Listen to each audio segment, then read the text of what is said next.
Well, thank you, Eugene. And, you know, the point system is a favorite of mine. I just love it. I just rack up points all the time. It's just so wonderful. And now, here's the point system. We got it right here. And now, just so y'all know, this isn't something I just come up with and just wrote down on a piece of cardboard here. No. This right here is produced by the NPHA, the National Pedestrian Hitters of America, or the NPHA, right there. See that? Property of NPHA. And it's just a beautiful thing we got here. Now, let's move in closer, and we'll start with the lowest amount of points you can get, going down to the highest. Alright. First off, you got negative 10 points for anteaters. Now, these are just beautiful creatures, and us four-wheeler riding folk, we just don't like it when people tend to hit them, so we give them negative points when they hit them. Just beautiful, beautiful things right there. Now we got negative 5 points for elephants. Oh, now these elephants are something else. They're beastly animals, ladies and gentlemen. You don't, first of all, you probably wouldn't even want to try and hit one with a four wheels, but if you succeeded, well, you just get negative 5 points for that one. Now, you get 0 points for hitting clouds, because that's impossible, as most of you know. And you get 0.1 points for each mosquito you hit. So if you're driving through a lake area with a bunch of water and all that, every mosquito you hit, that's 0.1. So you can rack up a lot of points on those mosquitoes there. Yeah, it's a good strategy. Alright, then we have 1 point for a middle-aged man. Now, everybody knows how much fun it is to run over somebody. I mean, it's just a beautiful thing to see the guts and the blood splatter all over the road. But, I mean, give the guy a break. He's going through a midlife crisis, I mean. So we only give 1 point for those guys. Now, we give 10 points for senior citizens and clowns. Clowns particularly get on my nerves. Senior citizens, not so much. But, man, they are excellent targets. They can just barely move across that road. You just get that big old smile on your face, and you know you're about to run one of them over. Right. Now, 20 points for 3 to 10-year-old male and females.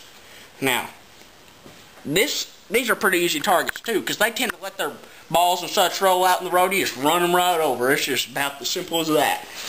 Now, then, we got Gangsta Child. You get 30 points for them. But even worse than a Gangsta Black Child is a Gangsta White Child. Wanksters are the worst, alright? 40 points for Wanksters.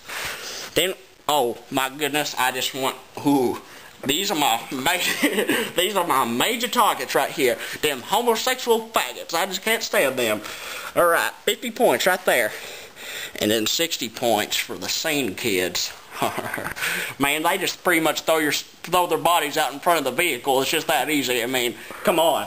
But no one really likes them anyway. Oh, well, there was 100 points for Michael Jackson, but somebody took care of that job, so we'll move on to the next one.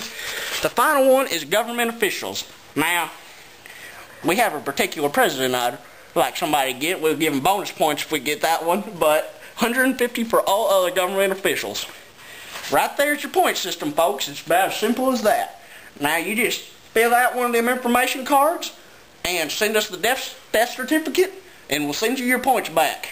And now there's a yearly points competition and all this, but you can look up that on the interweb or whatever. That's pretty much it. Gonna turn it back over to Eugene T-Maw. Thank you, sir. Thank you, Redneck Billy Bob Ginger. Now, oh, wait. On my last lecture, or if you want to call it that, I don't like the lectures, but I do. On the last lecture, I forgot something to tell you about riding in the neighborhoods. When you ride in the neighborhood, make sure you go fast. Because if you don't go fast, when you hit them, you might just injure them. You'll want to kill them. Make sure you run them flat. You know those little black spots on the pavement? You want them to be that flat as a pancake.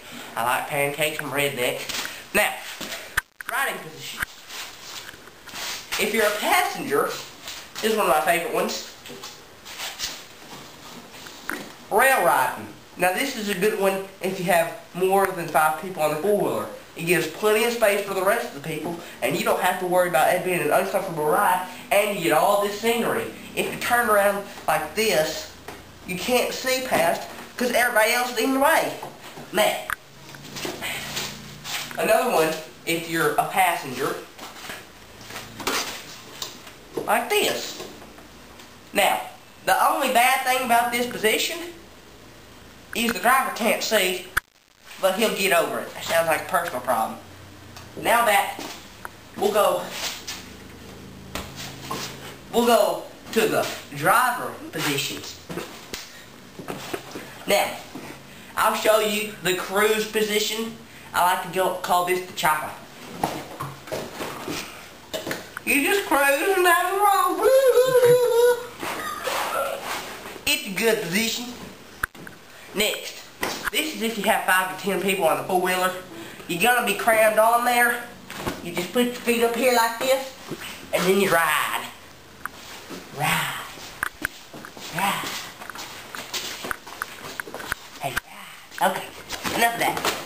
Now, there's the chopper, which is a relaxed position. And then there's the crunched position. Now we'll go to the challenge position. This one, you just turn around. It's as easy as that. You turn around, you just lay back like this, and you start driving. And it's a challenge because you don't know where you're going. You might want to wear a helmet. You hit something in front, you go flying off like to bust your head open. Now, this is also under the category of a relaxed position. So this is the challenge position. Now, this is what I call the trick position.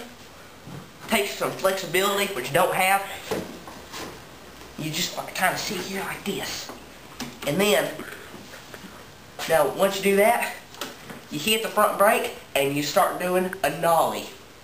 And I'll have one more position after this, but we're going to take a little bit of break.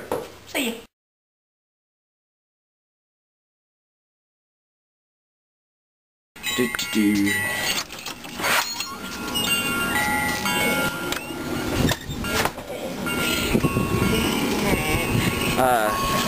Hey, are you alright? Yeah! Dude, what's wrong with you? I'm on energy juice! Drink it! Hey there, y'all.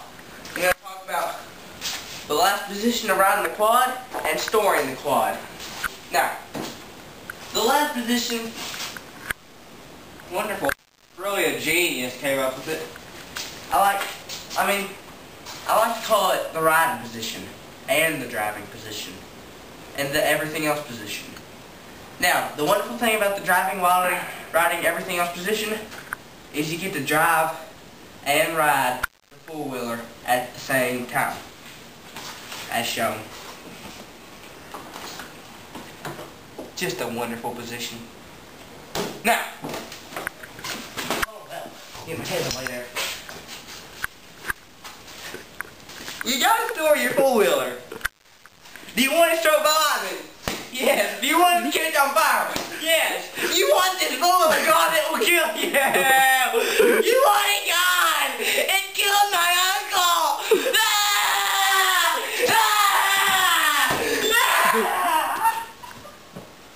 Today's production has been brought to you by Energy Juice. Drink it!